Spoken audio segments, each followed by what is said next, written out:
it's Eric Backer, the naturopath from NZ. Thanks for coming back to my channel. I hope you've had a good look around. There's a lot of videos on this channel. You won't find any fluffy cat videos on this channel, but you'll find a lot of stuff about food, digestive problems, many other things I touch on.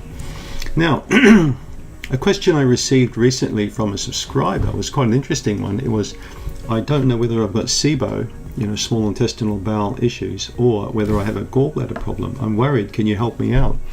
Well, obviously you need to get checked out medically if you're concerned.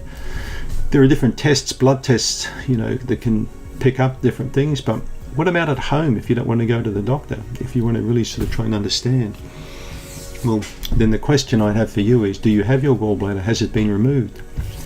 If it's been removed, it might be easier to work out whether it's a gallbladder problem or not.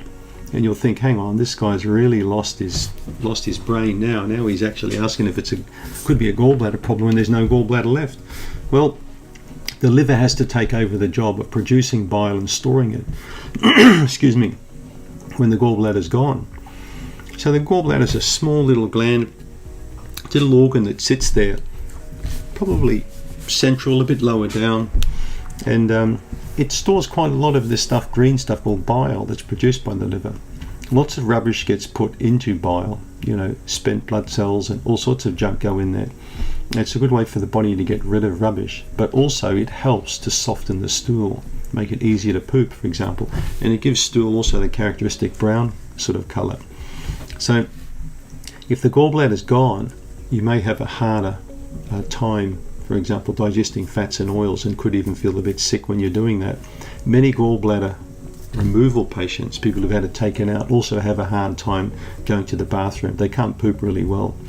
So, of course, because they're not really releasing enough bile to do that in some cases. So, but how do you know the difference between SIBO and a gallbladder problem? Because with SIBO, you can get distension, bloating, gas, diarrhea, and you can get similar things with a gallbladder problem. Well, the simple test you can do at home is, if you're going to react quite strongly in terms of bloating and stomach distension with carbs like white bread or sugars or things like that, you're looking more towards a SIBO problem. The bacteria are going to feed on that and blow you up. But if you're looking at fats and oils, if they're problematic, if you're feeling a bit queasy or sick when you have those, if you have pain or any sensations at the bottom angle of the shoulder blade on the left side, middle of your back, gallbladder problem. Much more likely to be gallbladder. If you're having more constipation issues, can't poop properly, could be more likely gallbladder. But the big one you look at is for the tolerability of fats and oils. Some people have got a gallbladder that's so inflamed and playing up, even the smell of an oil or fat can make them sick. So vomiting, sickness, nausea, queasiness, all around fats and oils, I'd look much more closely at the gallbladder than I would be at the small intestine. The problematic issue you may have with all the carbs, I'd be looking more at the SIBO issue. You can also do a breath test to look at hydrogen and methane coming out.